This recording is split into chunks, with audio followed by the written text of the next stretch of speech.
what's up? Ron Browz just joined us. I just sent him the thing. There you go. What's up, bro? How you doing? What's up? Yo, what up? What's good? What's going Peace. on, How you good doing? brother?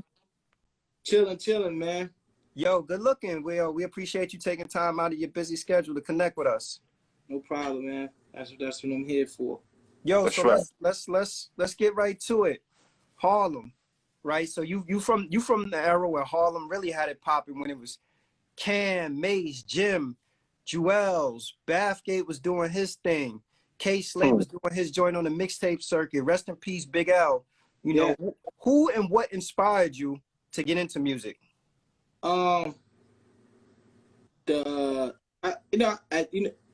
a coincidence that, it's a documentary on Ralph McDaniels right now. So that's kind of like going home watching Video Music Box, seeing all the videos, and just kind of got inspired from there. And I wanted to know, how they wrote songs, how the beats was made.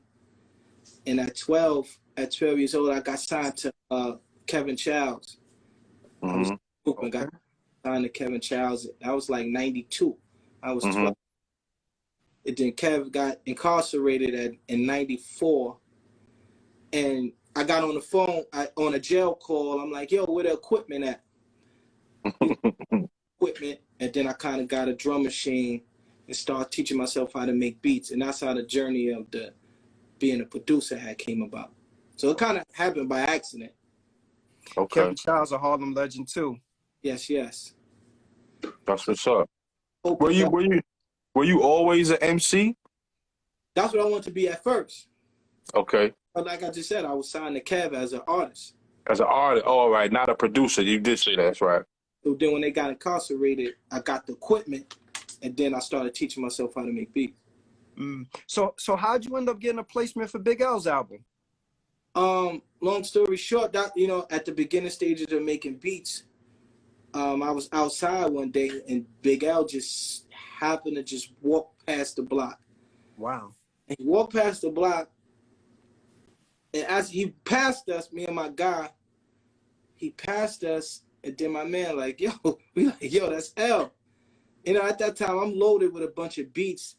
I'm just making beats for, my friends and people in the hood. So we called him back, like, yo. I was like, yo, I got some beats. He's like, for real? So, he came upstairs. And the first beat I played on which became Ebonics. Oh, okay. All right. Yeah, how about that? So first joint. He took the Ebonics beat, and then he was like, yo, I need to hear how it sounds. Can I come record? And I ain't had no Pro Tools or nothing at the time. So I'm like, yo, it's a one-shot deal on the tape. You got he gotta go. That's it. He recorded it, and then like a week later, it's like he shot the deal with Fat Beats, and we went in the studio and cut the record for real. Yo, yeah, that's crazy. What was it like working with Big L? It was the funny thing. When I told you the earlier years of rapping with Kev, we did a show with him, and I seen him tear. He went before us, and I remember him tearing the joint up, and me and my friends yeah, we got to go after that, because he would go out and crowds freestyle, do it. He had that flow. So after that, meeting him, it was just it was fun. It was very humbling because he was trying to get back going. Right. So we gotta take the train. I'm like, I had to carry the equipment on the train, stuff like that. He'd come to the crib, play cards, joke around. It was one funny. He was telling us about how he broke up with his girl one time. But it was funny. He was being funny about it. So he was real. He was real jokey and funny. The memories I had hanging out with him and stuff. And he had me in the small bit of time of meeting. He just was bringing me to a lot of studios, house studios, cutting records. You know what I mean? Yeah.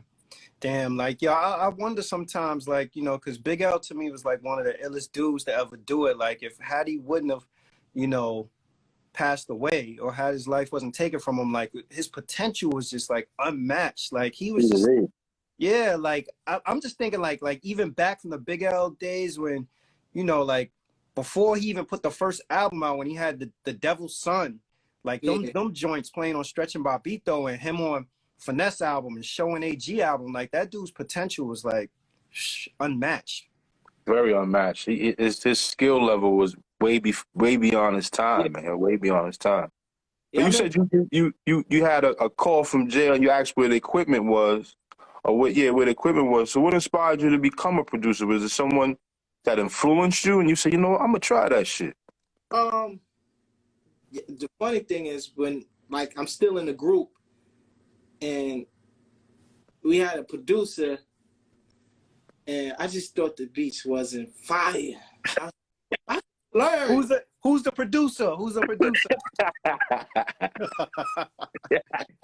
I ain't gonna say it ain't Put him on blast, son. But I was like, yo, if I can, when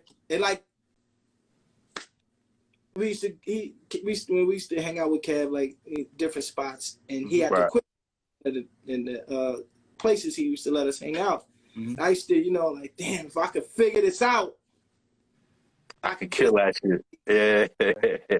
So shout out, like we even got beats from Bink. Oh, okay. Okay. So that's what I was like. I knew it was different skill set levels. Like, oh, like these joints now this is right. Bink. We had got a beat from Showbiz one time. Okay. Like, make something for us, and then I was kind of like, oh, it's kind of like you young, so you know what's happening and like what people like. Right. In our age bracket at the time, so I'm like, yo, if I could just figure out how to do it, I can make it some better beats and stuff like that. What was it? MPC or SP12? It was the MPC. MPC. I'm the MPC era. The 12 right before me. Okay. Yo, the other thing I wanted to say to you is like you're one of the few people who I've actually seen use auto-tune correctly and use it effectively. Like absolutely. Like yo, auto-tune has become sort of like a staple in like a lot of your hit records. And I've seen some people attempt to use auto-tune and butcher it. Can you talk a little bit about like just I guess a producer's comfort level with actually playing with sounds and knowing how to play with sounds correctly?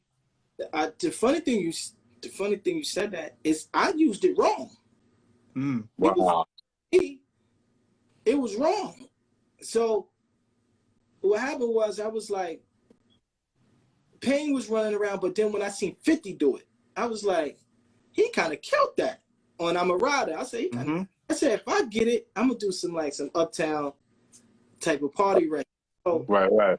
Getting it, and I'm messing around with it. I'm like, it's not. I thought you could just, you know, put the plug in and go with any beat. Now I got to be in key.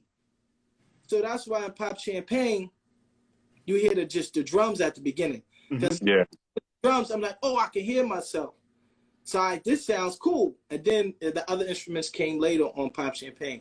But at the beginning, when it's playing on the radio, one of my engineers called me. He said, yo, Ron, it's out of key. I said, yo, it's too late. Playing every day on the radio. Shout out to my man Keith. You know, my man Keith is like, yo, Ron, it's out of key. Because he's, you know, technically musically sound. Yeah. He's like, yo, I said, yo, bro, this record playing every day on the radio. It was over, B. Yo, we was talking to Arsonist from Heatmakers, and we having like a similar discussion around that. And I was saying that I think that what I see sometimes is that there are some producers that have a tendency to overproduce records, and I think that they overproduce records for that reason, because they start thinking about mathematically what sounds good, what's in key, instead of going off a feeling. Like for you probably just heard it and was like, damn, this sound hot. I'm gonna run with it. And people felt that, like, yo, this joint. And it became a #1 record. And then even with A-Rap money, I was just blurting stuff out. I was like, I was listening to the auto-tune and I'm like, yo, this sound Arabic. So I started doing funny noises and stuff like that. I thought it was so left. I just tucked it away. So I remember Buster was like, yo, I need a beat right after Pop. He said, I need something crazy. That bounce is perfect for him. know, when you make the beat CDs, that thing was like, I put it like number 17 because I said, yo, people gonna think I'm bugged out. They hear this. Yo, that's my single. I don't know what you saying on that hook. That's my single. And I remember being in the studio with Jim, and he was like, yo, you gave A-Rap money away?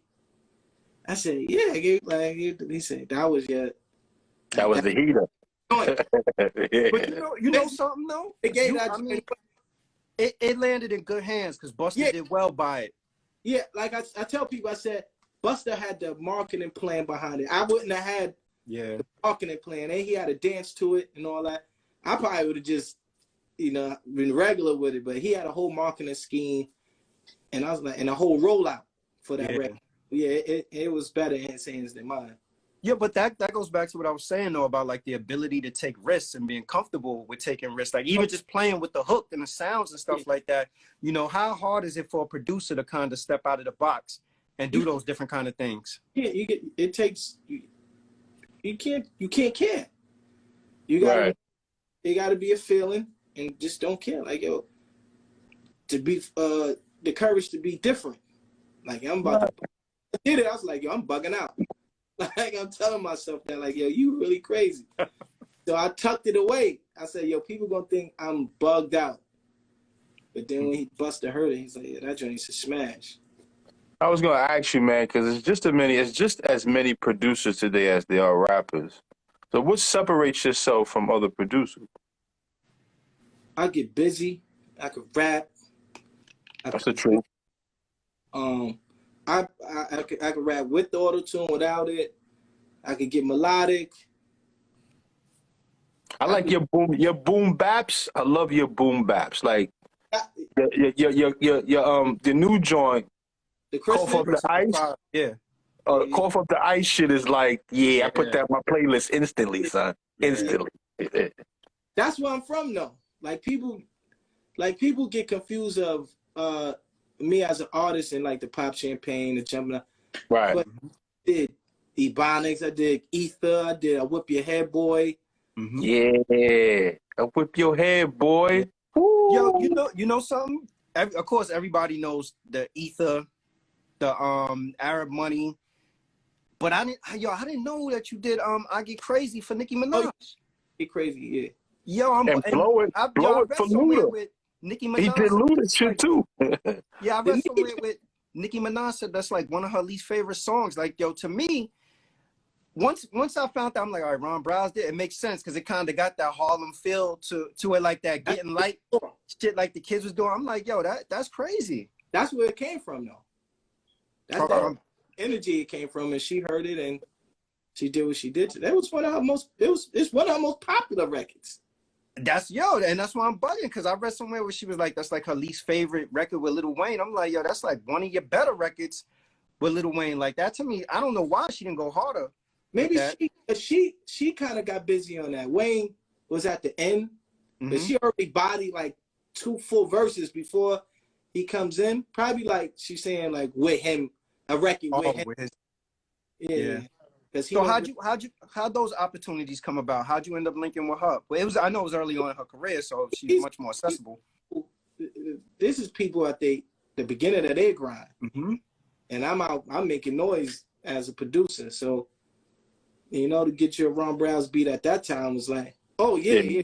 That's some crap. Let me get that. And at that time, it was you had to be getting busy for people to even kind of take a listen to your beats. Like it was a few of us, like me, Arsonist, Bink, Top 5, my man Needles. And there was a bunch of us just, getting on a bunch of projects. Yeah. I ran through Spotify real quick, and my brother, you got like 2 billion singles on there, son. And mad out. Single after single after single after single. How important is artist development? Because nowadays, people can email you a track, you got a beat, however you do it, you put it together. but I've always tend to think quality music comes from when you're in the studio with the artist, you can hear their sound, they can hear your sound, y'all can collaborate, y'all can come up with an idea, a better way of doing it. I think that's the best way to make music. But nowadays, you can stream it, send it, it's out there, it don't matter how it sounds or who gives a fuck. So how important is artist development? That's important because some artists don't even be knowing, like they move around. Like some artists, they go to the studio and I'm like, yo, where your files at? I don't know. Like, carry your hard drive, get your masters. Stop Right. you go record over here, and then they're like, yo, I can't get my vocals. Yeah, dude, yo, your hard drive. When you finish, put your session on there, take it with you. That's your master. Like some people record and then they fall out with the studio, and the studio like, yo, you ain't getting your song, yo. You know, it's a lot of different little things that I be trying to tell artists, but a lot of artists sometimes are leading us early, or they just think they know what they're doing. And I tell people all the time, Michael Jordan had a coach. Yeah. Absolutely, right. That's right. Tyson had a coach. Yeah. So you could be nice, but you need somebody in your corner like, nah, don't do that. Yo, I think this is a better way to do it, or, you know what I'm saying? It's definitely, you know, you always be able to learn and not be afraid to learn from people. Yo, what did you learn about production and I want to say the music business from in between producing for Big L on The Big Picture to getting the next placement, Ether on Stillmatic? What did you learn in that time period? Good question. Very good question. When I did the Big L joints, right? Now we know Big L passes away. I'm regular. I'm still outside, like you know, like fucked up. What's the next play? So now the record gold. I'm like, oh shit, gold, okay. But I'm still not. So I'm shout out to my man Derek. My man Derek said, you're wrong. You gotta get a lawyer. You got the record will go. You got publishing. You got all. I said, what are these things? They got me a lawyer. And I started to learn, like, oh, the publishing splits, points. So from right there, then I'm like, oh, okay, moving forward, now I know what these things are and what to look out for. Like I had a bunch of money out there I didn't know because I was like, I don't know. Right. And so right after that, I learned it with the big stuff. I learned the business. So moving forward, I knew doing the Ether, you know, about the splits, what was rightfully mine, and how to get paid and what to get paid on and all of that. So it was more easier for me once I stepped into the artist part. I already knew how things was going. Yeah. Like you can't jerk me. Yeah. yo, is it true that you tried to get that Ether beat to Jay-Z first? Yeah, that's a fact. Shout out to hip hop. You know, I had one of my guys, my man Doug, is mutual friends with hip hop. You know, they used to smoke and all that together. And he's like, yo, I'm gonna take you to Ron House, man. So he comes, and Ether was one of those beats I play for everybody. Shout out to my man TRex. At the time, TRex did a demo to it. Word? Wow. Played all the time for people. Yo, you want to hear a beat? Just play it. And so he came. Yo, you want to hear beats? All right, play this beat right here. Boom. And I remember putting it on CD. Like, yo, you know, get us to Jay, man. Please, something. Let him hear it. He probably went outside and threw that.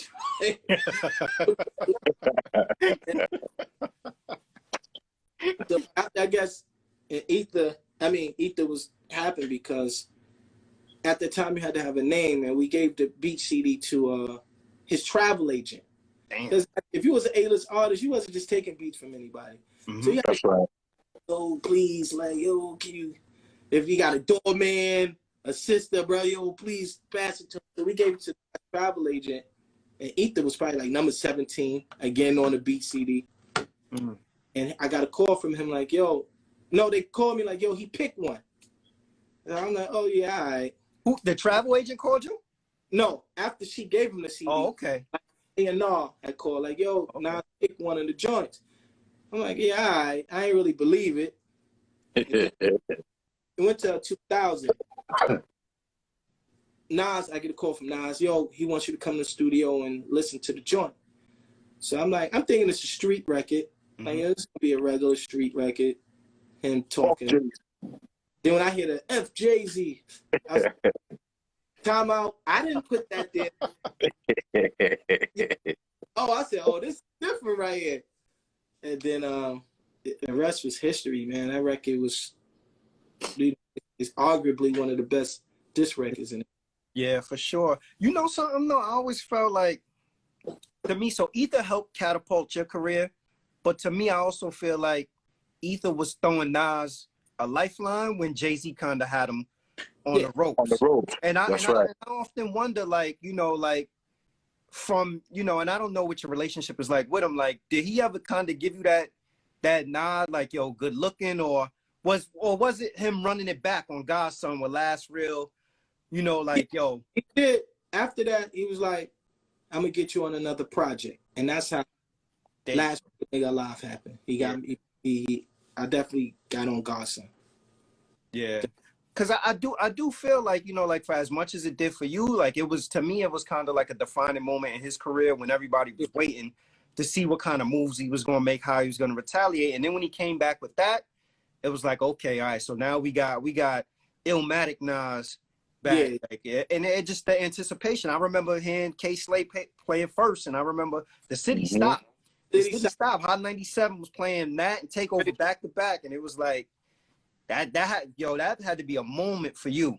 Yeah, that was the publishing was up. Crazy spins. It was crazy spins when they was playing that, man. They played that back to back for months. Yo, I'm sure after that though, you probably got all kind of. Now it wasn't about you taking a beat CD to somebody. It was probably people knocking on your door for a track. And no, it didn't really happen like that. I was because at that time New York nightlife was crazy. Right. So my manager Fuzz at the time was like, yo, you gotta go out. We gotta go out. Nobody don't know who you are. They don't know you did it. They probably like know the name, but they don't know who did it.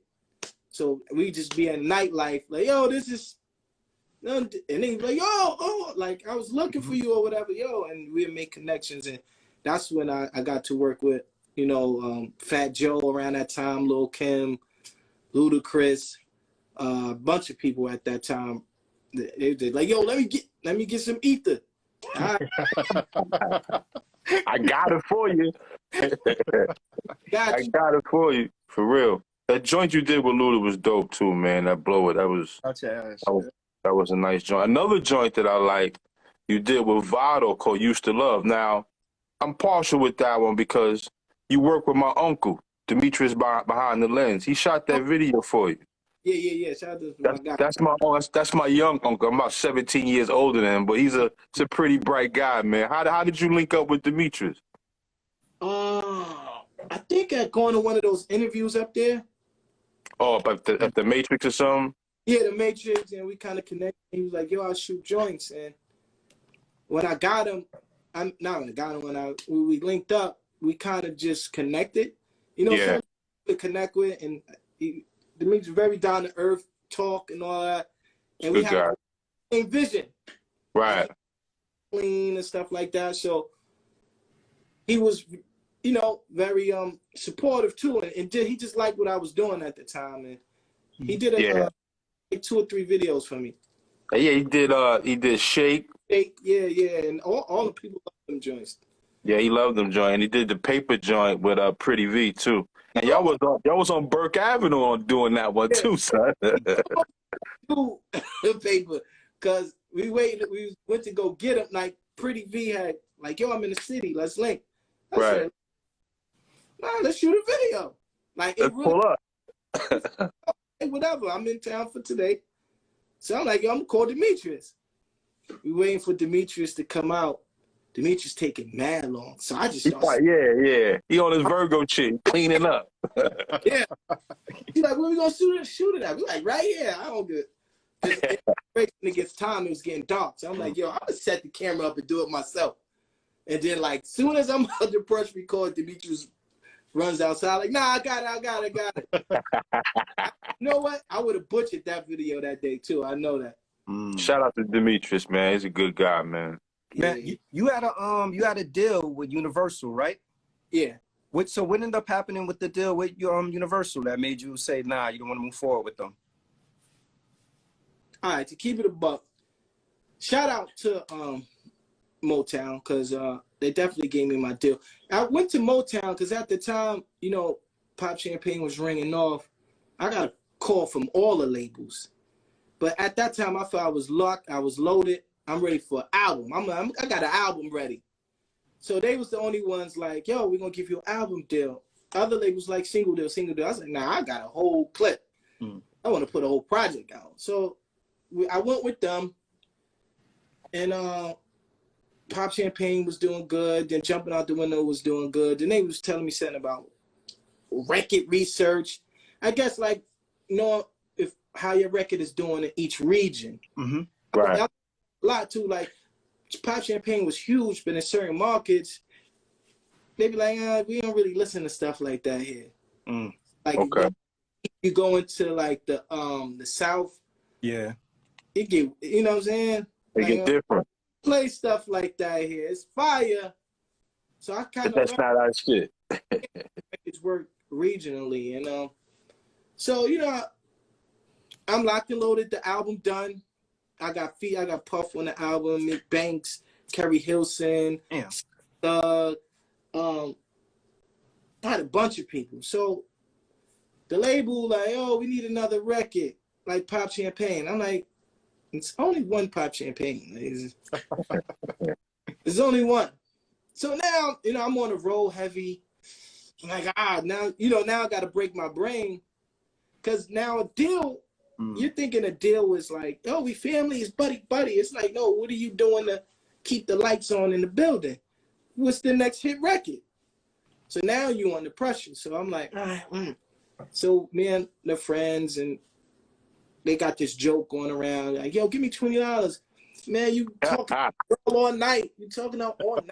Take $20, man. Fee. I said, that's kind of fire. If I could turn that into a record, this wow. I come home off tour. No wife in the club. Give me $20. It rings off. Bang. That's crazy. The label don't understand it. Like, yo, this record ringing off. Like, you know, it went from shows declining a little bit to picking right back up because it was bodying all the clubs. Yeah. Then I had the remix with me, Mace, Jim, Nikki, OJ, rest in peace, Shorty Lowe's on this joint. I'm like, this remix is crack. Yeah. They ain't get it. Motown didn't get it. And they usually don't, because they not in the streets watching the buzz go through. They don't hear that. Yeah, they didn't get it. And I'm like, yo, they was like, yo, what you want to do? You could stay or you could. I'm like, I'm out of here. Yeah. Right. I'm like, what? What are you doing? I'm like, I'm out, yo. Now, I said that because I came from an independent world already. Like, I worked Pop Champagne up to get a deal. So I already knew how to operate independently. So I wasn't scared to go back independent. I'm like, I'm not scared. I'm gonna go. Like, if y'all don't believe, why would I stay somewhere if y'all don't believe what I'm doing? So all that's what it was. I just felt like at a certain point they didn't believe in what I was doing. And I just felt like, well, I believe in it. So I went independent, paid for my own money out of my pocket to do the $20 video. And it's like, it's regular for me. Yeah. Indie is regular. What did you learn from being on your major label experience that was able to help you with Eat the Boy Records? What did I learn? I don't know. I don't really. I feel like not the sign to a major. I felt like I was on an indie when I was 12 with Cat. Right. Operating a label at this time. I'm young, so I'm soaking it all in. So I knew somewhat of how to, be independent. When I got to a major just, they could just make the phone call, bing, and it's done. Like, versus you like have to get your own team to make phone calls. Yeah. And you know, this is worldwide. When you indie, you don't got access to everything worldwide. You local as shit when you're indie, boy. So you know the major, you know, the major get you major things, man. Indie get you the indie things. Yeah, but I'm sure you probably appreciate not having the red tape when you indie. You don't got that red tape. It's kind of foul too because they kind of dictate what you do. Like, I remember Havoc called me and I'm like, yo, he's like, yo, get on this record. I'm like, yo, let's go. I'm a fan. At the end of the day, like that fall is I'm signed. I'm a fan. Like y'all put this icons to me. And the label's like, nah, we're not clearing that. Wow. What? You're not clearing this? What do you mean? It's Mob Deep. Nah, we don't think it's appropriate. Yeah. Okay. And that threw me off. I'm like, oh, this is different. Beyond they kind of dictate what can come out and what can't come out. Yeah, like, that's foul. So I was like, oh, this is okay. Yo, that might be. Yeah, you know, bro. The irony of that is that you did all the work on your own to get to that point, and they sought you out because of the work that you did on your own, and then sign you and be like, nah, we want to control the creative process. That's how I felt. I'm like, y'all don't want to get behind $20. I said, this joint crazy. Yeah, that shit is still like a break beat that people play. Yeah, I said, and I got the remix with Nicki Minaj, Mace. They ain't hear Mace in a long time. Jim on there, Shorty. I'm like, y'all bugging like this. This is. So would you say that's the reason why originality and authenticity is so rare? It's because it's controlled. Yes. Yeah. Now, that's why a lot of things sound manufactured and man, you sound the same. Yeah, it's manufactured. You know, if somebody's like, nah, that's not the record, and you know in your heart, like, yo, this is the record. But the ball, right? The golden is like, nah, that's not the record. What do you mean? Like, this is from the heart right here. They gonna feel this. Nah. And then you like, huh. But me, I was just stand for something or fall for anything. So yeah. When they gave me the opportunity to leave, I was just like, I'm gonna leave. Yeah, it's easy because they don't have their investment is from a financial standpoint. They don't have the sweat equity in terms of the creativity. So if they in the lab creating with you, the passion is not there. They just looking at like, you know, from a financial standpoint, do it make sense? And the irony of it again goes back to like if a person got this far and got on your radar, you got to be able to say like, yo, they know how to. They know what they're doing. They know what they're doing. If you're an executive and you hanging out in the hood and you in the clubs every day, and then I could kind of be like, all right. And you're exactly like, yo, that joint is trash. You be like, all right, yeah, you is kind of outside. But if you're going from the crib to the office, you're not touching the people, you're not outside, you're not mingling, how you going to feel this record? You know what I mean? Yeah. Prime example is you think about like record labels now, they not, in terms of like working a record, yo, they probably getting on YouTube, see who got the buzz on YouTube, who's social media ringing off. That's it. Easy. That's the blueprint. They look at your social media handle and look at the traffic you draw. I'm like, oh, we need that kind. Don't matter what you singing or selling, as long as you can draw that traffic, that's what they want, man. For the buck, a lot of that is pump fake too. Right. That's not the great. And don't act like we don't know what's going on. A lot of numbers be getting fudged, twisted. Like, stop. Let's get back to the authenticity and talented people. Like, you know right. That's what I'm talking about. And that's what good music. That's where good music came from. That's why in our era, no one sounded alike.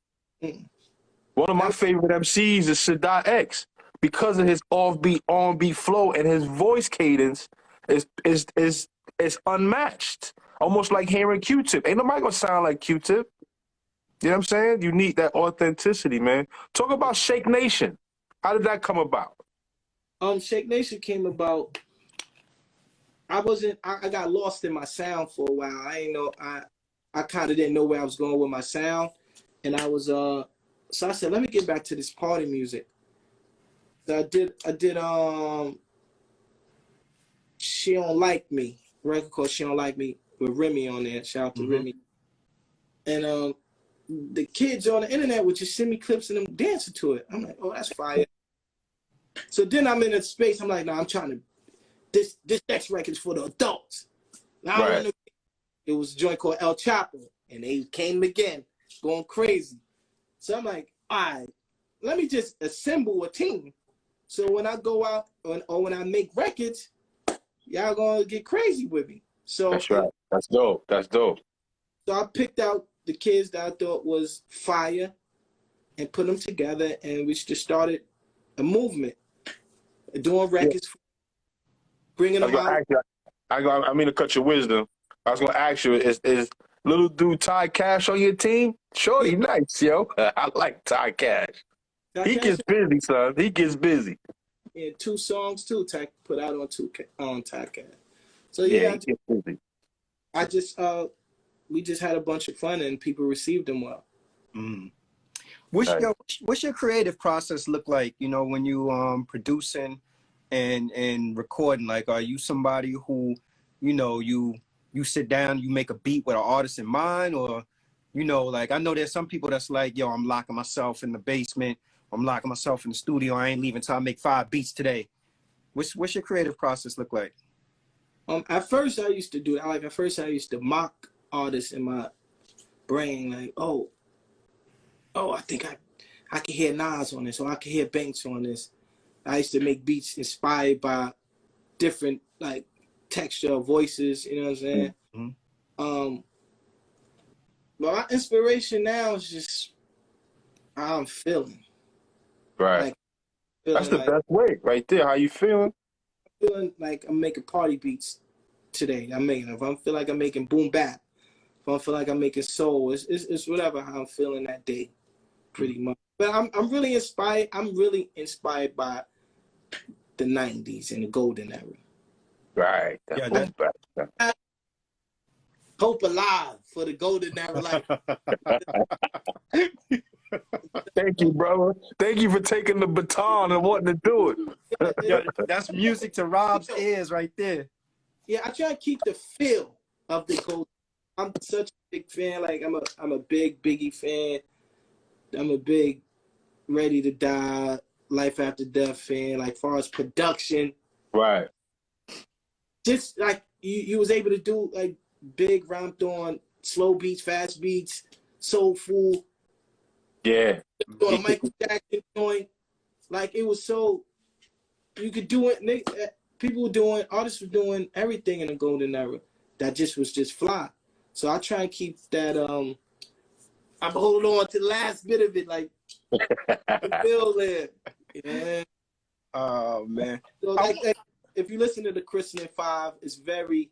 Yeah, that's what I was gonna say. Your boom bap is different. It's like refreshing hearing it. That's why I like cough up the ice. I'm like, we put this in my playlist because I'm gonna hear this again. I want to hear this one more time. That whole project though, like you could see you got from an independent standpoint, your body of work is crazy. Like your work ethic is sick. You got mad projects out, but on the Christening 5, to me, like listening to like all your projects, you could see the progression from a producer and from a rapper. Like when I was listening to the tracks on the Christening 5, I'm like, oh, okay, Ron Browz is spitting now. Oh yeah. Like, this he rhyming before he producing at this point. You catch on the Christening 5. If you go to Christening 1 and Christening 2, you'll be like, oh, I get it. Mm-hmm. So now I think people are paying attention more to like, oh, he got a pen. Yeah. You got something to say, son. You know what that comes from though? That comes from like you gotta know that if you open the door, your introduction to the world, your first records is Ebonics and Ether and stuff like that. People gonna always look at you as a producer first before they be like, yo, this dude's a rapper. That's where it get crazy, because some people know me after Pop Champagne. Wow. A lot of people don't know I did Ether or Ebonics. They'd be like, you did Ebonics? I'd be like, yeah. And those are dudes that's plugged in with the night with 90s hip hop that don't realize and know that. A lot of people don't know, man. They be lost. They ain't know you was Uptown Kids either, huh? Nah, they don't know that. You got They it. don't know that. That's back in the days right there. That's the 90s right there. The 90s right there. Man. That's dope, man. So with everything that's going on with like even like the shift from majors consolidating to now everything being about independence, why do you think there's some artists that are still reluctant to be independent? You know, a lot of people don't know how to be independent. Like, you gotta really be on your game, you know. You used to just people doing everything for you.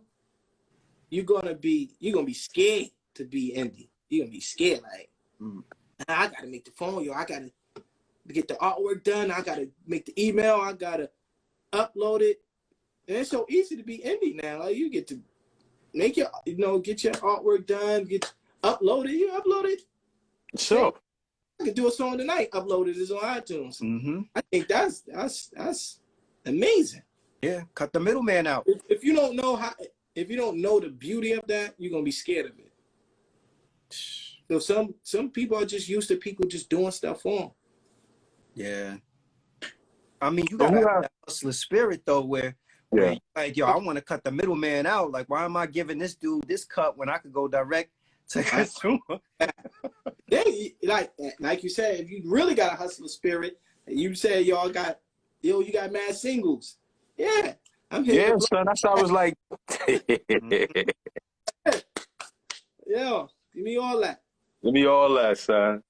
So who haven't you worked with that you would love to sit down and collaborate with? It changes. Just from a sonic perspective, like you said, you like a texture of a voice. Definitely, you might like it. Definitely Rick Ross. Probably because I didn't get a chance to work with Big. That would be great. Kind of like that voice. I think that would be something. That would be great. Yeah. Hopefully somebody listen to this, man. That'd be dope. I can hear that. Yeah, definitely Ross.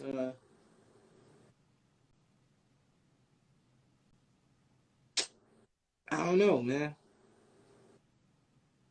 I gotta get. There's probably so many out there. I can name. I would like to hear you with. One of my favorite MCs is Black Thought.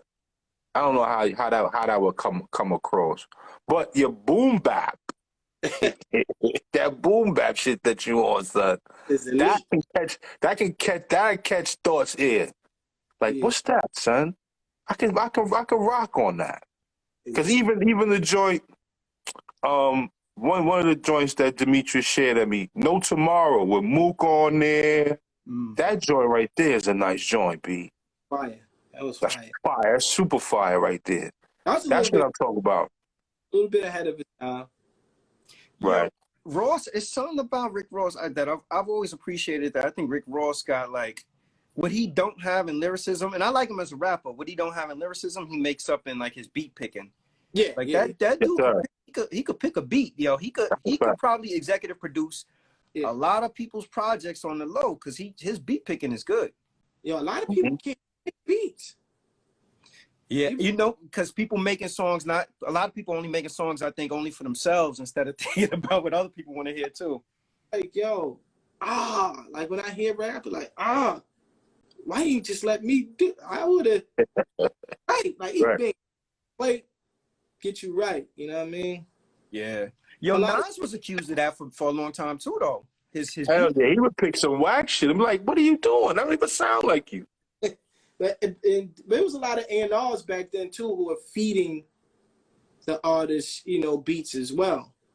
Right. So at one point, G-Unit would take the names off of the beat CDs. That's smart. So be focused mainly on the sound, not who did it or whatever. And I was getting a lot of work around that time when they did that because the joints just stood out. You know what I mean? Right. So that was up around that time, like you really had to. It'd be war. Like me, other 5 dudes coming to get on deck. Like I hope you got some heat, cause I got some heat with Big. You know what I mean? It was dope. To see the producers around that time us doing it like that. Yo, that's I heard you know what makes the smart about that is that then people are listening. You listening for sound, you listening for quality. You're not just looking at name. Yeah, You know, like because there's some Right. dudes that'll be like, yo, you mean to tell me Timberland produced this, and it should be nothing but a bunch of hi-hats. somebody else that came in, but he be like, yo, but Tim produced the hi-hats. You know, so nah, that's a good method. I would imagine that's something that 50 probably created too. Yeah, he did. I heard in an interview, man, you like working with Banks. Yeah, but I was just listening to that Banks mixtape not too long ago too, just to get that. Yeah. Like one of those mixtapes he got, I think it's probably like the best of Banks. Mm. It just puts you on a, you know, That zone. And the bars, and it gets you into so much of a New York mode. Right. Yeah, his last project I don't think got the. I mean, like for rappers, or he's like a rapper's rapper, so he got credibility and people really liked it that listened to lyricism. But for some reason, a lot of people like I guess like mainstream didn't embrace it. But that was a hell of a project. Major independent. If it was on a major scale, it'd be more awareness. Mm-hmm. Yeah, that's true. I wish I would have did some joints on that joint too as well. But are you trying to link back with to possibly do something with him in the future? Yeah, of course. Everybody know how to when they need that crack, they know what They know where the deal is at, son. They know what block you on. Until then, it'll be going on the christenings, man. Yo, we had Bathgate on not too long ago, and he was talking about you. Bathgate said that y'all gonna be working on something. Yeah, shout out to Bathgate. Yeah, I'm looking forward to that. I like Bathgate a lot. Yo, who should we be checking for other than yourself coming out of Harlem right now? Who is it that we don't know about that's on the come up? I like Ray Moolah. Yeah. Shout out to Billboard. She's a female. She's on one of K Slay records right now. Billboard from Harlem. Billboard is fire. If you don't got no bars, she gonna try and out rap you on a record, B. And you don't want to get smoked by no girl, you know what I'm saying? You slapped up by a chick, son. Smoke you on the joint. Harlem. You ever work with Smoke Dizza? Yeah, Smoke. Smoke is nice. I know Fuck Smoke with Smoke. very long time. I know Smoke is nice, yo. I fucks with Smoke. Well, even though he smoke a lot of weed, because I do too, but I fucks with Smoke. very TRex. Shout out to TRex. Brought him to me years ago. Rex was just cool with all of them. So I'm glad the progression and right. Because I watched all of them come up. You know? Yeah. What are your thoughts on like the URLs and when you look at the Rex, K-Shines, Mooks, Lux? I'm tuned in this Locked Saturday. in. How about that? This Saturday they got a battle going. I'll be locked in, you know. Yeah. It's raw, authentic, it's witty. It's dope, man. A lot of people don't know that, but I'll be locked in. All of them. I love the evolution of where it came from. When you look at those old battles with J Mills and Mook in front of the state building to now they on stages and dudes is getting 30 grand a battle, and it just goes to show, like, you know what? To me, it's a lane for everybody to do something in hip hop. And what's funny is around that time it was real awkward because Mook is my guy. Shout out to my man Derek. My man Derek gotta be my first lawyer. He's in there. Shout out to you, Derek. Yeah, Mook and Mills was my guy, so it was weird at that. It's like, yo, you working with him? Yo, they didn't know. Like Mills had a deal, so it was. You know, I'm doing business with Mills. Like Mills was killing people around Harlem. Yeah. So shout out to Mills. I did Who for Mills and Bring It Back. Bring It Back with Jadakiss, yeah. That was a dope one too. Mills was on fire. He was killing people.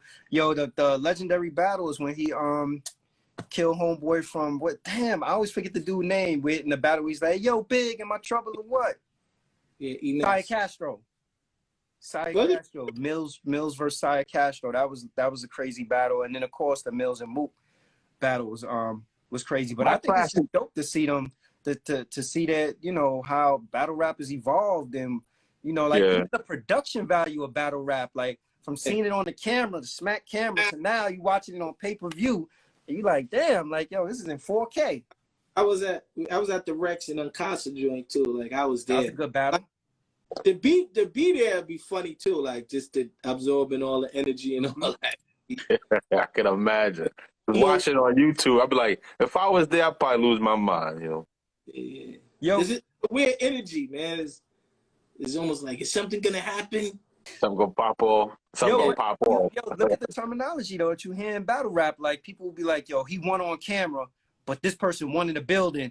Yeah.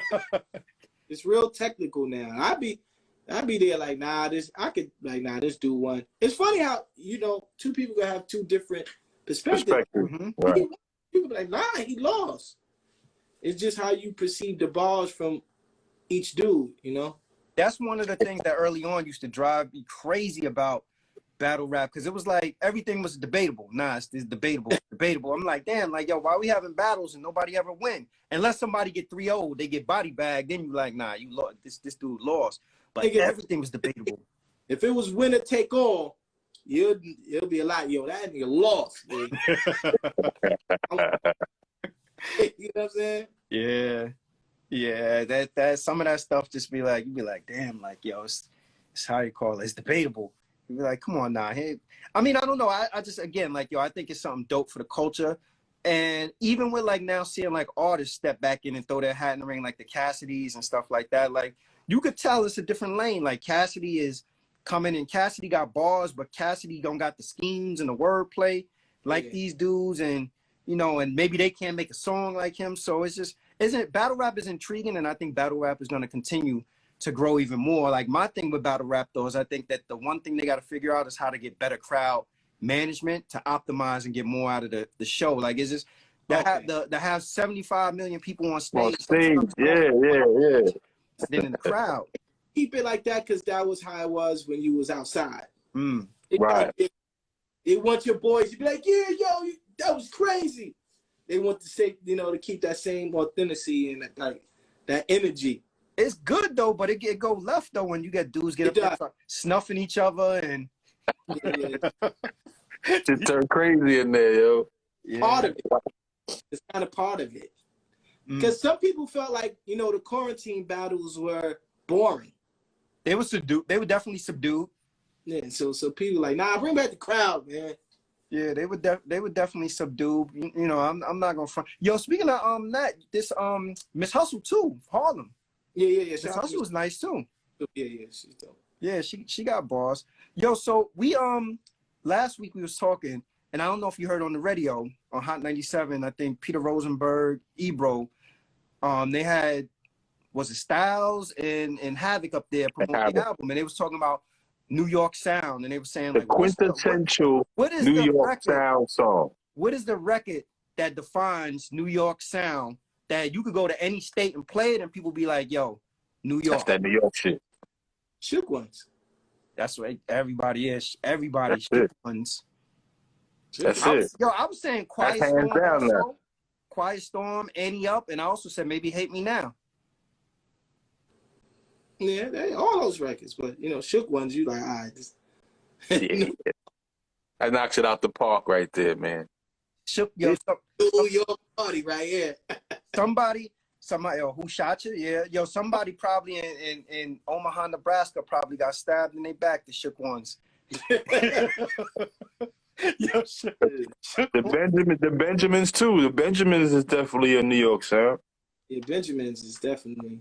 The Benjamins became like worldwide, but but that's not like boom bap. It's kind of like it's kind of party. You call that? Yeah, party. It's party. It's party. Yeah, pretty party. How about that? Yo, ether has now became a verb Like you look think about prior to Slang word now. putting that song out. How often did you hear anybody talking about ether? Now it's just it's a common phrase. Yo, dude got ether. Yo, I'm about to hit him with the ether and this, that. Like, what does it mean to you to be a part of something of that magnitude? Yo, when I be seeing them put it behind politics, like when the politicians be going back and forth and it be the clips with the beat, I changed again. That beat came probably from pure angriness too. Just wanting to get out. Like, you know what I'm saying? When you trying to you in Harlem, you trying to like, I'm trying to get out, B. So I probably was angry one day, like, yo, that was of it. You know what I'm saying? Yeah. And now I was like, I'm feeling angry too. I'm feeling angry too. And it matters. Yo, you know something though? Like, yo, you said earlier, you was like, yo, that was like one of the couple of beats that you played for everybody. Usually people that we talk to, when they have like hit records or songs that they produce, they be like, yeah, that was a beat that I wasn't really even feeling, that somebody told me to keep, or a throwaway. Yeah, yo, that goes to show you knew early on, you was like, yo, this is gonna be one of the ones. Yeah, because at that time, New York beats had strings in it. It was like, who had the treacherous strings? And so, you know, I thought that was a unique way of using the strings and a drum pattern and stuff like that. So I'm like, this beat is tough, but it's something unique about it. Like, it wasn't fast, it was mid. It's a mid tempo. So that's why the tempo was so slow pace. It was able for us to talk on it. Yeah. Hear everything because of the tempo, the strings were piercing. So it was just a marriage, honestly. Yeah, that record was scathing. I'll tell you this, yo, if I was you, the first time he played in the studio, I'd probably be like, yo, that's crazy. The second time he played it, I'd probably be like, damn, yo, I ain't never gonna be able to get a record to Jay after this. After this one. I definitely felt like that though, but I was like, it was like, but I said Jay probably feel away or like because of the FJZ intro. Like, yo, that producer sat there. You allowed that shit to happen? Fuck that nigga too. Like, ran the Nas like, yo, listen to this joint. I got the Tupac sample at the beginning. It's crazy. Kill him. But that ain't what happened. You know, I just gave him the beat, and when I came to the studio, I was like, oh man. Here we go. So you knew. So once you heard the sample, you knew what was coming. Yeah, I was like, oh, this is different right here. Oh man. Who was in the room with y'all the first time he played it for you? You know, he was by himself. It was just me, him, and the engineer. He already he was ready. Damn. Ready. And when I let this record go, it was lit. And how long? No bunch of dudes, no nothing. Like, it was him and fruit. He eating fruit. Like, yo, play him. I'm about to kill. Like, I'm in kill mode. Yeah, I'm in kill mode. Yeah, the nigga had it lined up already. No, like, yeah. So how long from him playing it for you to you hearing it played in the streets? It was like a week later. Damn. So you was walking around with that on the wraps, or you was walking around like, yo, wait till y'all hear the joint I did for now? Yeah, it was probably like a Sunday or something, or Saturday or Sunday, and then he dropped it probably like a Monday or Tuesday, something like that. It was close. So I remember telling like, oh man, I think I left the studio like, what the, like, this is really happening right now? Like, a whole record about this guy. You know, Jay top at that time. I'm like, oh. Yeah. And then he puts it out, and did you tell people, yo, I did that joint, or people knew you did it? Yeah, I got the tattoo ether on my neck. And then probably afterwards, the two-way probably went crazy, because it was two ways back then. The two-way probably lit up. Yeah. It was, and the day that the city shut down, I was getting crazy phone calls that day. Yo, look what you did. You started a war. Man. Nah, that's dope, man. That's dope. I was to spin it when Jay dropped Death of Auto-Tune. People was calling me, yo, Jay got a record about you, right? Yo, turn on the radio. Jay-Z dissing you. I'm like, wait, what's going on? Like, what? And, you know, heard the record like, I don't know. Is he? Yeah. Taking shots at you, huh? Possibly. Yo, the last real joint though, that was a dope record too. Yeah. I love that record. Yeah. You know about that record? It's a kick. The kick in Last Real is the kick from One Love. Oh really? Like I sampled the kick from One Love, and that's the kick in that joint. Nah, I didn't even catch that. Damn. It's fun. That's what's up. I know you probably was like, every time I get this dude a beat, it got to be about something about this man.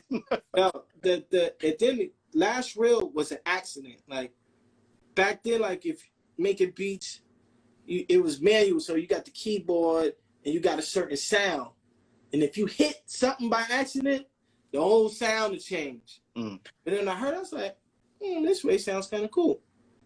Put it on the beat CD, and it became Last Real. How you feel about streaming? How music is being administered to the public today? You just gotta adapt. That's pretty much about it, yeah. It's evolution, man. Things change every 15 to 20 years. But I did like the checks were bigger when it was physical. When it was physical CDs and all that, but now that's changed, so you just gotta adapt. That's why I see all them singles I put out. My nigga, you're amazing. I've been through a lot of catalogs, and it just said singles. I'm like, geez, let's keep going down. Like, that too? He did everything, son. Does this guy sleep? Does he go to sleep? A wise man told me, he's like, Ron, you just gonna keep him in your computer? I said, you're right, because then and Mano told me this a long time. He's like, yo, you can't have a relationship with your songs. Like some people like, yo, I'm gonna wait to I'm gonna hold this now at the right time. Hey, you ask, yo, how old? Yo, this record 10 years old. Yeah. You better put that record. Yeah. And be old by the time you put that out. So you can't get in a relationship with your songs. Like, you put it out. Yeah, you gotta let it go. That's a good piece of advice right there, because artists created for people to consume it. Yeah, but some people like, I'm gonna hold this for the right time. Next year, the next year, next year. Then the next, you be like, this record 10 years old. The record dated, don't even sound style. Yeah. Sonically, everything has changed, and it's a wrap after that. Has the recording industry figured out the splits that's associated with streaming yet? Is that why the physical copy sale checks are better? I think we all getting jerked. I'm hearing that a lot, man. What's the stream, man? We all getting jerked. We don't know, man, unless we audit these companies and like, you know what I mean? Yeah. We had a whole discussion. It's a quarter. Like 2 million streams is 50 cents. Like what? How's that happening? Your CD $14.99 and you sell 1 million of them. I know what that is. Right. They're like, yo, 10 million streams is $1. So I gotta stream 20 billion in order to see a decent check. Yeah. So you know man. what? And that tells me how much the record label probably, just because artists haven't caught up with it yet, the record label probably eating the same way they was eating off of physical copies before and all the other things. I don't know about this right here. We go. Yeah. You know, it's weird, man. I don't know. Yeah. People try to send you those splits. Like I'm telling you, 5,000 streams is $2 and 10 million is $1,000. Well, somebody probably made that up. Yo, the formula to calculate your splits is probably what they call that joint, the Pythagorean theorem. Just some sort of algebra, right? Some fucking trigonometry shit. All kind of variables and everything in there to get to you get $50 and the label get 50 million. Yeah, and it'd be different. So if all 3 of us drop a record and like if I stream 10 million, you stream, are we gonna get the exact same check? Right. Like it doesn't matter how long it's being streamed. Is it someone listening for 30 seconds or the whole song? Like, where do you divide that at? Yeah, they finished. It's a racket. It's definitely a racket, man. They finished us with that. I don't know. Yeah. Hopefully, eventually they'll get to the point where they'll be able to calculate, to actually calculate how streams work. Because I keep hearing different terminology, like, a stream constitutes a record played for X amount of time, or record played in its entirety. And the formula is just so crazy. Like, nobody's been able to. I've never heard anybody articulate what actually constitutes a stream. Right. I don't know. It's a lost sauce right now. But then people are putting out music constantly. Mm-hmm. They said who determined that? So somebody had to be and said, yo, 1 stream is this a half a penny. At the board meeting and came up. Made that right. It made that law. Whoever's profiting is who determine it. Either the record label or the streaming service is the ones that's eating on the strength of it, and of course leaving the artists out. That's sadly that's the way the business goes. Like, we have plenty of people come on the podcast and always tell us about how just the business of actually the music business can sometimes get people, it deters them from wanting to even make music. There's some people that's like, they love creating, but when it comes to the business aspect of it, it just turns them off. Yeah. I know people like that too. They like, I ain't dealing with this. Yo, what's another thing though? Why not? All right, so we figured out that now the streaming route is direct to consumer and cutting the record label out. Why not go direct from your website to the person and then even cut the streaming service out? Do that. Bandcamp, right? You do that with Bandcamp, right? Mm-hmm. Isn't that what Nipsey did? Nipsey was going hand in hand. Nipsey was doing like the Master P joint, selling his CD for $100. Yeah, I'm about to get some CDs printed. Yo, good luck finding somebody with a CD player, though. Well, yeah, like, that's those are workaround. Sell vinyl. People still sell vinyl. Vinyl's big. People still sell vinyl. That's right. Yo, vinyl and cassettes too. But those are the things I think that artists have to look at. Like, there are other untapped sources, or when you go overseas and you look at what the money look like overseas for vinyl, tapes, probably CDs and touring and stuff like that, and merch. Those are ways for artists to get money without the record label getting in the pockets. But the major labels be hitting people with the 360 deals where they want a piece of everything.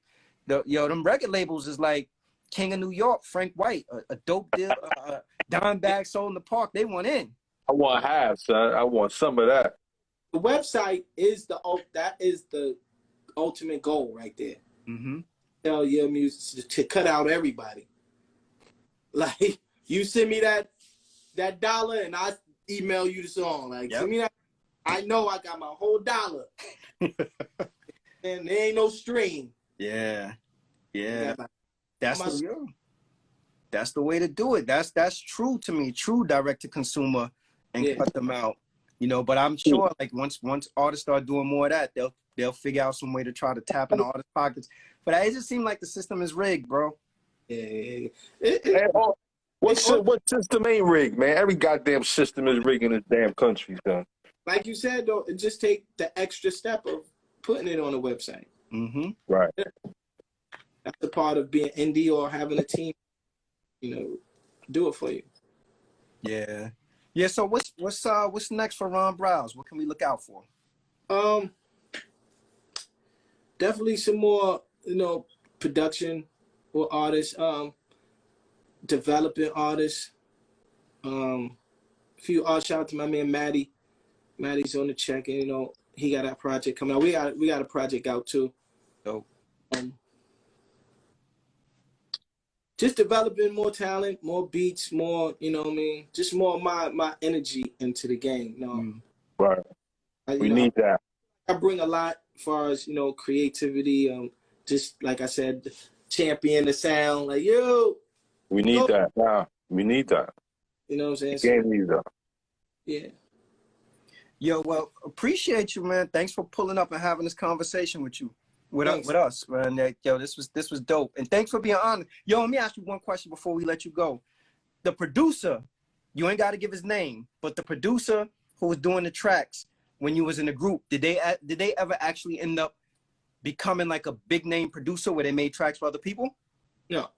Okay, all right. So that explains why the stuff he was listening to was like, none of this is fire. Well, without That was him, cool. it would have been no inspiration.